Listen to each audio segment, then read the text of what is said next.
귀한 찬양 감사드립니다.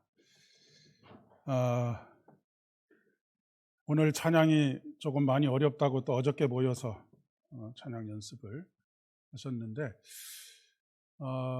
아까도 광고 시간에 잠깐 말씀드렸지만 그 남자의 수에 여자의 수가 한 배 정도는 돼야 소리가 밸런스가 맞습니다. 남자분들도 지원해 주시기를 바라지만 특별히 여자분들이 많이 지원하셔서 찬양대의 소리가 더 균형 있게 아름답게 그렇게 하나님 앞에 올려질 수 있도록 해주시면 고맙겠습니다. 예. 한 주간 어떻게 지내셨습니까? 잘 지내셨습니까? 예. 제가 이렇게 다른 교회 밖에 사람을 만나든 아니면 성도님들을 만나든 요즘 어떻게 지내세요? 라고 이렇게 여쭤보면 거의 대부분 공통적인 대답이 맨날 그렇지요 뭐 그렇게 대답을 하십니다. 어찌 보면 우리가 살아가는 매일매일은 전혀 새로울 것이 없는 날들입니다. 매일 하던 일들을 반복하고 매일 보던 사람들을 만나고 매일 먹던 것들을 먹는, 그리고 매일 보던 풍경들을 보는 아주 단조로운 일상이라고 이야기할 수 있습니다. 이런 단조로운 일상은 우리에게 지루함을 가져다 주지요. 그리고 단조로운 우리의 일상은 우리가 삶에서 어떤 의미를 발견하는 것을 참 어렵게 만듭니다. 연세가 드시거나 아니면 하던 일에서 은퇴하고 나면 오늘은 뭘 하지? 라고 하는 그런 생각들이 늘 있을 수밖에 없는 그런 상황들이 되지요. 하루의 모든 일들을 마치고 만약에 일기를 쓰시는 분이라고 한다면 일기장에 뭐라도 이렇게 한번 적어볼까 하고 오늘 하루 뭘 했지라고 돌아보면 딱히 일기장에 한 줄도 기록할 만한 것들, 마음속에 어떤 감동이 있거나 특별하게 느껴지는 사건들이 없는 그런 일상의 반복이 계속되고 있는지도 모르겠습니다. 이런 지루한 일상을 탈피하기 위해서 사람들이 가장 먼저 생각하는 것은 뭔가 조금 일상을 탈출해서 자극적으로 내 삶에 짜릿함을 가져다 줄 수 있는 이런 것들은 없을까라고 하는 생각을 가져보게 됩니다. 우리나라 국민들이 본래 매운 것을 좋아하기도 하지만 그리고 그 어떤 자극적인 아주 극단의 자극적인 그런 것들을 선호하는 분들이 꽤 있는 것 같습니다. 그런데 요즘 MZ 세대들이 참 좋아하는 것 중에 한 가지가 탕후루라고 하는 것이 있죠. 저는 입에 대기도 힘들 정도로 단 그런 것들, 굉장히 자극적이라고 이야기할 수 있습니다. 근데 또 마라탕, 왜 그렇게들 좋아하는지 모르겠습니다. 근데 그것을 한마디로 그렇게 정의를 해놓았더라고요. 우리나라에는 없는데 있는 맛. 저는 한 번도 먹어보지는 못했지만 엄청나게 매운 그런 맛을 낸다고 합니다. 자극적인 맛을 내는 것이죠. 그리고 또 자극적인 레포츠, 이런 스포츠나 아니면 레저를 즐기는 그런 분들도 있습니다. 어떻게든지 짜릿한 일상을 탈출해서 짜릿한 경험을 하는 것, 그런 것들을 추구하는 것이죠. 영화나 드라마를 봐도 조금 자극적이지 않으면 사람들의 시선을 끌기가 참 어렵습니다. 그러니까 시청률을 높이려고 하다 보니까 자꾸 자극적인 소재들을 찾고 자극적인 장면들을 보여주지요. 저는 주로 이제 다큐멘터리를 좋아하고 많이 보는데, 제가 다큐멘터리를 집에서 보고 있으면 애들이 아빠 재미없어요, 다른 데로 돌려요 까지는 얘기하지 않아도 재미없어요 하는 말 속에는 다른 것을 봤으면 좋겠다라고 하는 의미가 담겨져 있지 않겠습니까? 그 반면에 또 완전 극단에서 요즘 강화도에 가면 멍때림이라고 하는 카페가 있습니다. 혹시 들어보셨는지 모르겠습니다. 한 목사님께서 영혼이 지쳐 있는 현대인들 그리고 특별히 크리스찬들에게 어떤 그 영혼의 어루만져줌을 경험할 수 있는 그런 휴식의 공간을 만들었으면 좋겠다라고 해서 만들어 놓은 그런 카페인데 꼭 필요한 공간이 아닌가 싶은 생각이 듭니다. 우리가 보통 콘센트에 코드를 꼽아 놓게 되면 전기를 사용하지 않아도 늘 이렇게 레디가 되어 있지 않습니까? 그런데 그 코드를 한번 이렇게 뽑아 놓는 것, 그것은 굉장히 중요한 것이기 때문에 그렇습니다. 기계가 계속 켜져 있으면 배터리가 방전이 되듯이 우리 사람의 뇌도 마찬가지입니다. 사람의 뇌도 끊임없이 무엇인가를 생각하고 있는 그리고 긴장 속에 대기하고 있으면 피로감을 느끼게 됩니다. 그래서 마치 기계를 쉬게 만들듯이 우리의 뇌를 쉬게 만드는 것이 멍 때리는 것이다라고 이야기할 수 있습니다.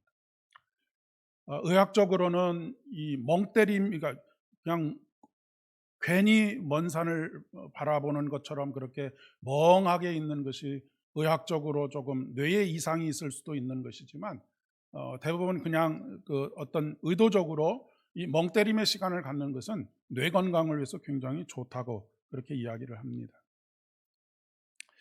하지만 가장 좋은 것은 어떤 자극적이고 짜릿한 경험을 하는 것도 물론 우리들에게 새로운 활력을 가져다 주기 때문에 그렇게 일상에서 탈출해서 짜릿한 경험을 하는 것도 좋겠고, 아니면 자신의 뇌를 쉬게 만드는 멍 때림의 시간들을 가지는 것도 물론 나름대로의 의미가 있다고 생각합니다. 하지만 더 중요한 것은 우리의 매일매일의 일상 속에서 하나님의 신비를 발견하는 일, 그런 일들은 우리의 일상을 더 풍요롭게 하고 의미 있게 하고 새롭게 하고 하는 그런 기능들을 한다라고 하는 이야기입니다. 그런데 중요한 것은 이 일상의 신비라고 하는 것은 우리가 지루하다라고 느끼는 똑같은 공간에서 일어나는 일들이다라고 하는 말씀입니다. 그러니까 보통 우리가 아까 말씀드렸던 것처럼 일상에서의 탈출은 내가 지금 일상적으로 살아가는 공간에서 벗어나는 것을 의미하는 것이지만, 하나님의 일상 속에서 하나님의 신비를 경험한다라고 하는 것은 이제까지 지루하다고 느끼던 바로 그 자리, 이제까지 아무런 의미가 없다고 생각했던 그 일들 속에서 하나님의 신비로움을 느끼는 것이라고 하는 그런 말씀입니다.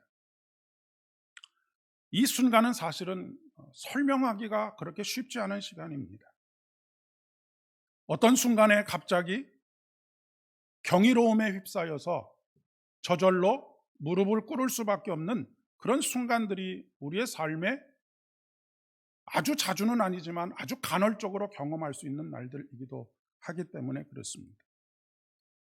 이런 순간을 만나게 되면 우리 안에 있는 모든 세포들이, 몸의 모든 세포들이 깨어나는 그런 경험들을 하게 됩니다.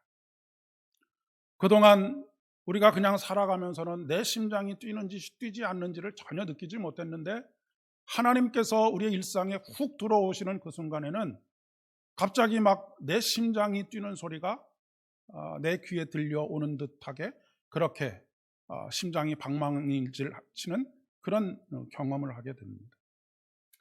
제가 지금 이렇게 말씀을 드리면 도대체 무슨 소리를 하는 거야? 라고 그렇게 혹시 생각하실 분도 계실지 모르겠습니다. 그런데 이런 순간이 찾아오면 내가 정말로 살아있구나 라고 하는 것을 경험하게 됩니다. 이 순간이 바로 우리의 일상에 하나님께서 훅 들어오시는 그런 순간이라고 할 수 있겠습니다. 이런 가슴 벅찬 감격의 경험들은 사실 우리가 인생에서 성공해서 승진을 한다든지 아니면 굉장히 큰 부를 얻었다든지 이런 순간에 찾아오는 짜릿함, 아니면 일상에서 탈출해서 경험하게 되는 어떤 짜릿함, 이런 것들과는 비교할 수 없는 그런 그 감격이 있는 그런 시간들입니다. 그리고 이 자리가 곧 어떤 자리냐면 예배가 삶이 되는 자리이고 삶이 예배가 되는 자리입니다. 우리가 예배를 드린다라고 하는 것은 무엇입니까? 예를 갖추어서 하나님께 엎드리는 것입니다. 그러니까 하나님께서 우리의 삶에 훅 일상 속으로 들어오실 때 우리는 저절로 그분에게 무릎을 꿇지 않을 수가 없습니다. 그것이 예배가 아니고 무엇이겠습니까? 구약의 본문인 사무엘상 3장의 말씀에 오늘 사무엘이 경험하고 있는 순간이 바로 그런 순간입니다. 사무엘은 여느 때와 같이 하나님의 궤가 있는 여호와의 전 안에 누워 있었습니다. 아마도 사무엘이 성전 안에서 맡았던 일은 성전의 등불을 꺼트리지 않는 일이었던 것 같습니다. 하나님의 등불을 꺼트리지 않아야 하는 직분은 그 자체로도 사실 거룩한 일이기도 하지만 사무엘에게 있어서는 그저 일상입니다. 제가 설교를 준비하는 일도 사실 가슴 벅참으로 항상 해야 하는 일이기도 하지만 또 저의 일상이기도 합니다. 매일 새벽기도 설교를 준비하고 또 주일 설교를 준비하고 하는 일은 저에게는 그저 또 일상이기도 하지요. 여러분이 매일매일 하시는 일과 크게 다르지 않은 일입니다. 여호와의 궤가 있는 하나님의 전, 이것은 모든 사람들이 거룩하다라고 생각하는 자리이기도 하지만 사무엘의 입장에서 보면 그곳은 사무엘의 잠자리입니다.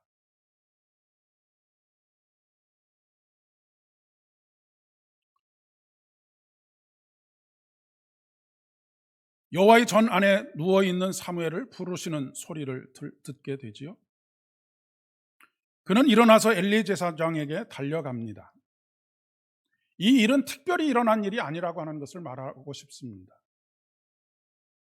사무엘이 성전에 들어가서 등불을 꺼트리지 않는 일과 여러 가지 일들을 맡았을 때 늘상 제사장 엘리는 어디서든지 언제든지 사무엘아라고 불렀던 일들이 매일 수십 번, 수백 번씩 반복되는 일이었을 것이기 때문에 그렇습니다. 늘 일상적으로 일어나는 일들. 사무엘은 그 소리를 듣고 여느 때처럼 엘리에게 달려갑니다. 당신이 나를 부르셨기에 내가 여기 있습니다라고 가서 말을 하지요. 하지만 엘리는 나는 부르지 아니하였으니 다시 누우라라고 돌려보냅니다. 다시 누운 사무엘은 또 다시 사무엘아 부르는 소리에 또 이번에는 엘리 제사장님이 나를 부르시는구나 라고 항상 있었던 그 일처럼 엘리 제사장에게 달려가지요. 당신이 나를 부르셨기에 내가 여기 있나이다 하자 아들아 내가 부르지 아니하였으니 다시 누우라 라고 또 이야기를 합니다. 사무엘은 세 번째 똑같이 자신의 이름을 부르는 소리를 듣습니다. 다시 엘리에게로 달려가자 그때서야 엘리 제사장은 하나님께서 사무엘을 부르신 것이구나 라고 하는 것을 깨닫게 되지요. 그래서 사무엘에게 이렇게 이야기를 합니다. 이제 다시 네 자리에 가서 누워라. 그리고 다시 너를 부르는 소리를 듣거든 여호와여 말씀하옵소서 주의 종이 듣겠나이다 라고 대답해라 라고 그렇게 이야기를 가르쳐 줍니다. 다시 돌아와 자리에 누운 사무엘을 전과 같이 사무엘아 사무엘아 부르십니다. 그의 일상에 찾아온 하나님의 신비를 경험하게 되는 순간인 것이지. 사무엘은 이렇게 말합니다. 여호와여 말씀하옵소서 주의 종이 듣겠나이다.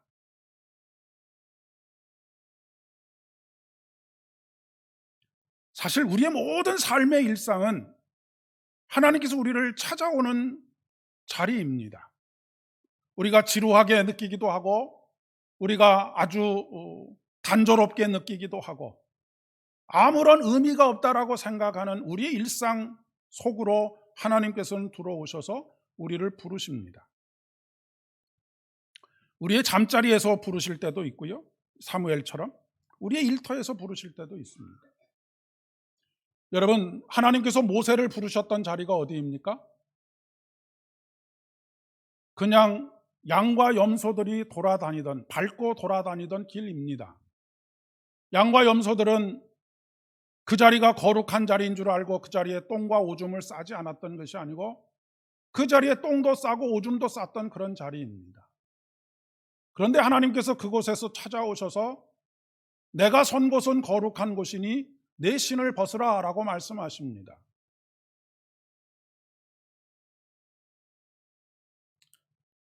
우리 고영두 집사님께서 소를 키우고 계시지 않습니까?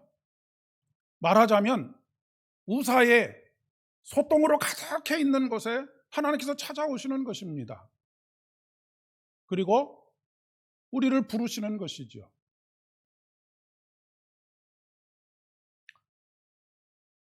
지금 우리 성도님들 중에 농사를 지으시는 분은 몇 분 계시지 않지만 여러분 밀레의 이삭을 줍는 여인이라고 하는 그림을 들어보셨을 것입니다. 보신 적도 계실 것이고요. 밀레가 그 이삭을 줍는 그 여인이 황혼을 바라보면서 하루 온종일 그 많지도 않은 수확인 이삭을 줍는 것, 그 삶의 현장 속에서 갑자기 경이로운 하나님 경험을 하게 된 것입니다. 그리고 저절로 고개를 숙이게 된 것이죠. 들판에서도 하나님은 얼마든지 만날 수 있는 것입니다. 안방에서도 들판에서도 그리고 우리가 일하는 사무실이나 아니면 공장에서도 얼마든지 하나님은 우리를 찾아오십니다. 그리고 우리를 만나주시고 우리를 부르십니다.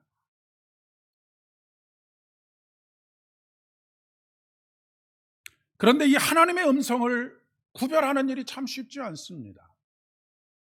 아직 사무엘에게 이상이 보여지지 않을 때였기 때문에 더더욱이 그랬을 것입니다. 하나님께서 부르셨음에도 불구하고 사무엘은 엘리가 불렀다라고 생각을 했습니다. 엘리 제사장도 제사장임에도 불구하고 두 번에 걸쳐서 사무엘이 자기에게 달려왔을 때 내가 부르지 않았다, 네가 잘못 들은 것 같다라고 말하는 것으로 그쳤던 것이죠. 그런데 세 번째 왔을 때에야 이것이 하나님의 음성이구나 라고 하는 것을 엘리 제사장도 그렇게 늦게 깨달은 것입니다.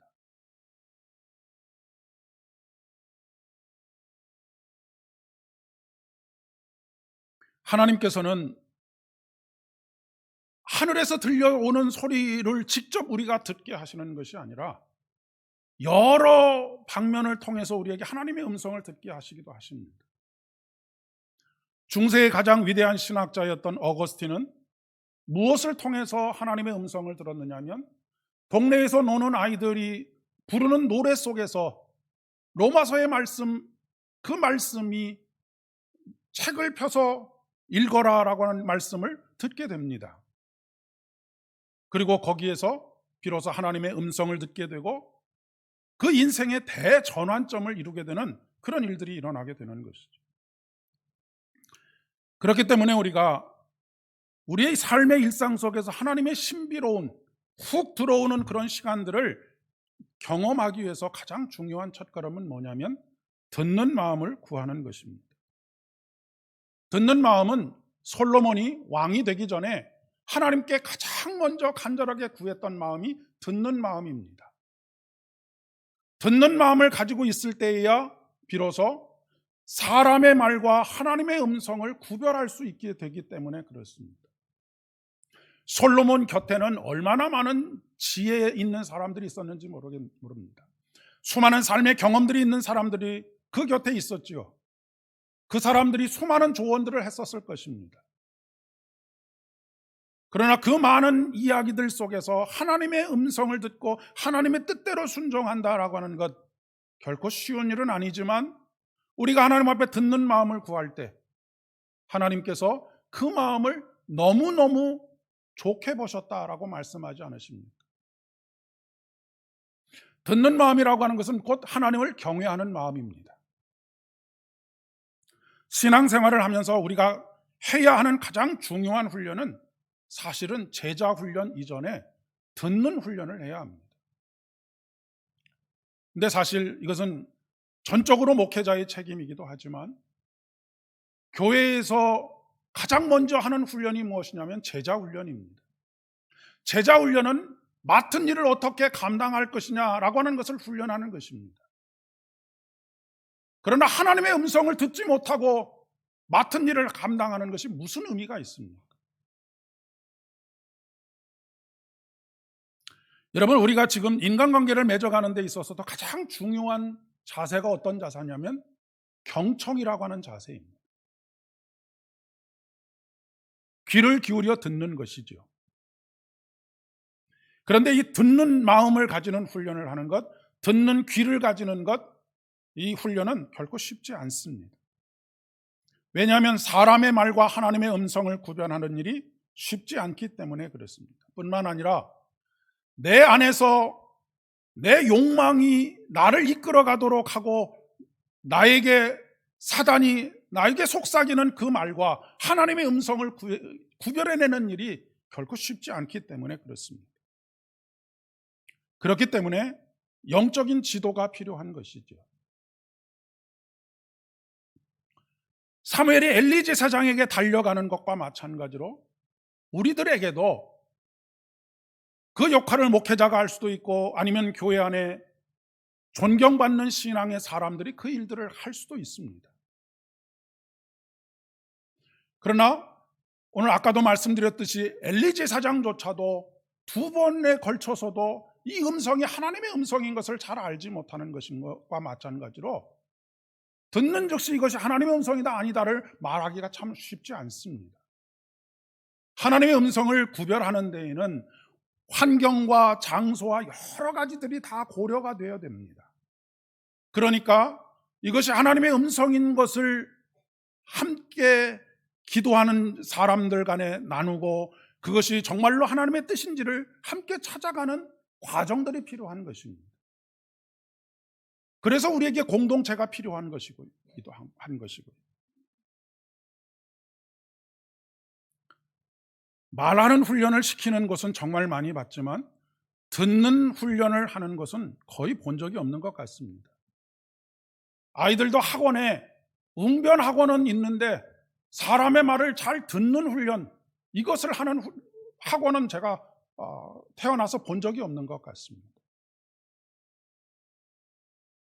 그런데 교회조차도 마찬가지이죠. 교회들마다 부르짖는 기도는 정말로 훈련을 많이 합니다. 일종의 말하는 훈련인 것이죠. 하나님 앞에 내가 원하는 것을 똑똑하게 말하도록 하는 것, 이것이 어떻게 보면 부르짖는 기도라고 이야기할 수 있겠습니다. 그런데 여러분, 기도의 90% 이상은 듣는 것입니다. 하나님의 뜻이 중요하기 때문에 그렇죠. 여러분, 창조 이야기의 핵심이 무엇이라고 생각하십니까? 하나님께서 말씀하시니 말씀하신 대로 이루어졌다라고 하는 것이 핵심입니다. 그리고 말씀하신 대로 이루어졌더니 어떻다고요? 보시기에 좋았더라. So good. 모든 것이 다 좋았다.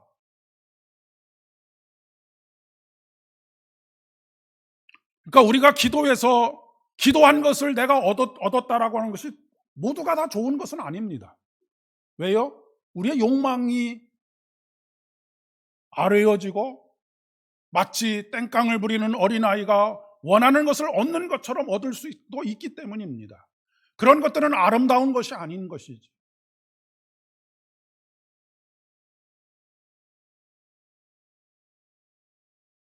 듣는 마음을 위해서 가장 중요한 것이 뭐냐면 고정관념을 깨트리는 것입니다. 제가 주로 주중에는 도서관에 거의 자리를 잡고 있는데 금요일 날 노예 몇몇 목사님이 오셔서 함께 회의를 하시고 내려가는 동안에 1층에 박스가 하나 있더라고요. 저는 그 박스를 이렇게 보면서 전도식품이라고 그렇게 읽었습니다. 그런데 전도식품이 아니고 선도식품이더라고요. 저랑 같이 내려오던 목사님이 직업병이라고.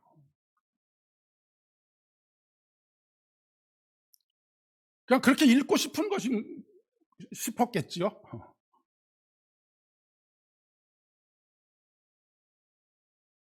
우리의 선입견이라고 하는 것은 자기가 듣고 싶은 것만 듣게 만듭니다. 이것이 우리가 가지고 있는 고정관념입니다. 우리 안에 수많은 오해와 편견과 왜곡이 자리 잡고 있는 이유가 바로 여기 있는 것이죠.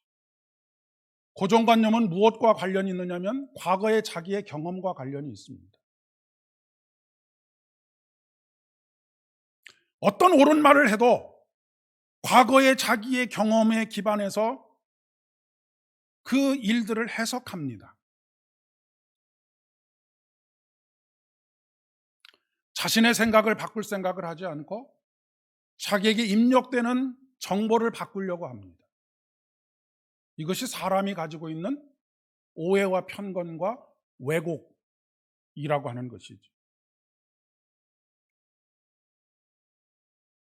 이스라엘 사람들이 특별히 이스라엘 사회적인 지도층들이라고 할 수 있는 제사장들과 바리새인들과 서기관들과 율법교사들, 이런 사람들이 가지고 있는 고정관념이 하나 있었습니다.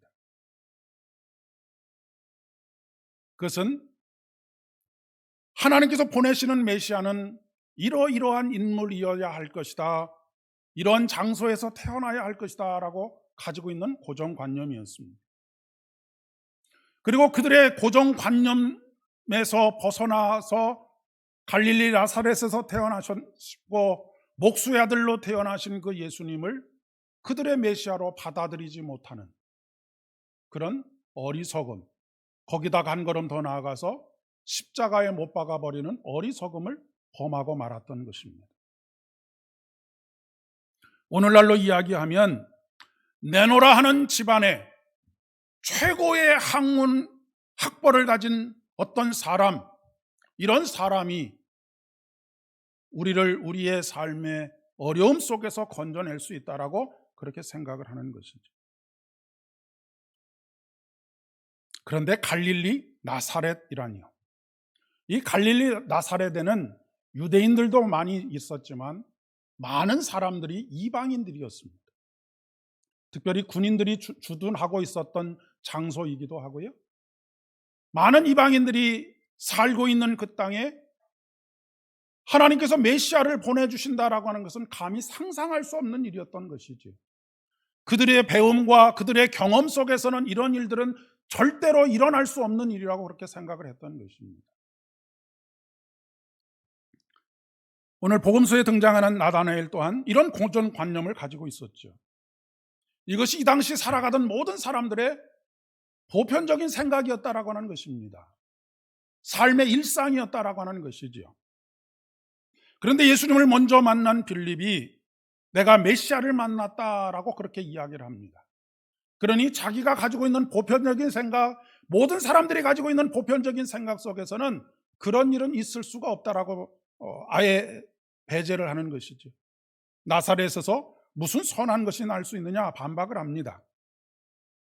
그런 나다나엘의 일상 속으로 하나님께서 훅 들어오시죠.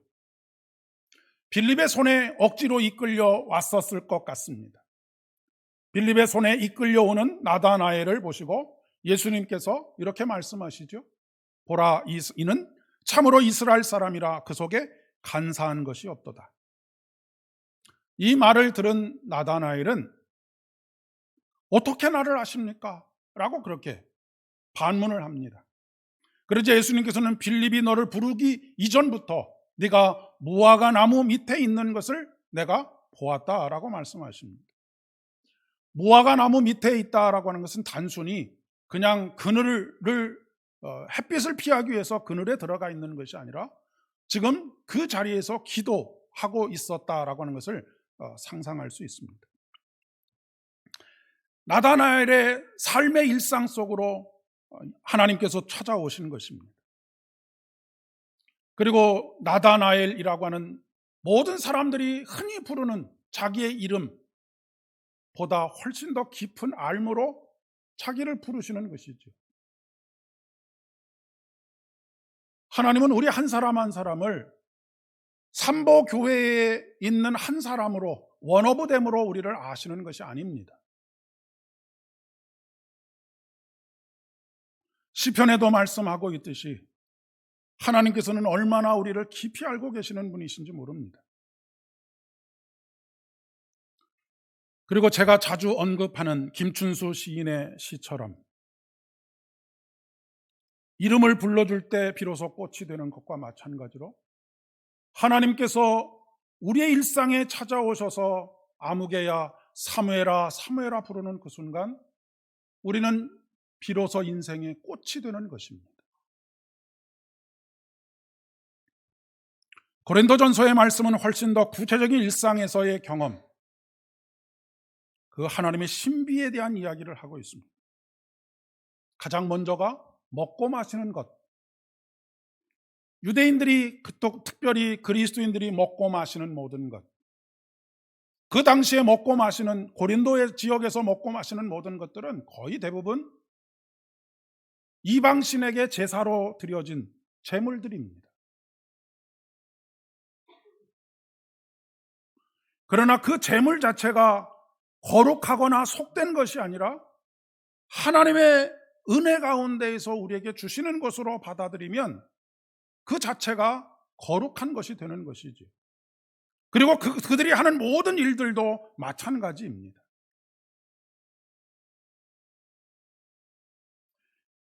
우리에게 있어서 거룩한 일이 따로 있고 속된 일이 따로 있는 것이 아닙니다. 우리의 일상 속에서 하나님께서 우리를 찾아오시고 만나주시는 자리, 그리고 그렇게 하는 일들, 이런 것들이 거룩한 일이 되는 것이죠.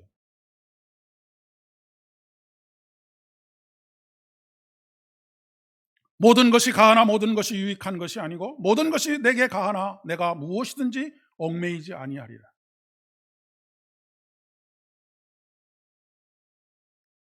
우리가 하나님 일상 속에서 하나님의 이 신비로움을 경험하게 되는 가장 중요한 나 자신에 대한 깨달음은 무엇이냐면 내가 하나님의 성령께서 거하시는 하나님의 전이다라고 하는 것을 날마다 인식하면서 살아가는 것입니다.